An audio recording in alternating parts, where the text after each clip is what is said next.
अरे का भइल हो? रोवत तारू? कोई मरले बा कि कोई गरियौले बा?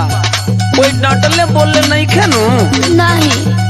फिर रोवत काहे बाड़ू? कुछ ना, जाय दी, फोन रखत बानी, रउआ अपन काम कर दी।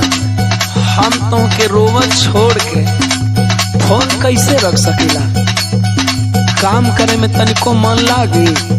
रोना धोना बंद कर, अब बोल काहे खातिर फोन कैलू हो? दी सुनी, छोड़े गवा ना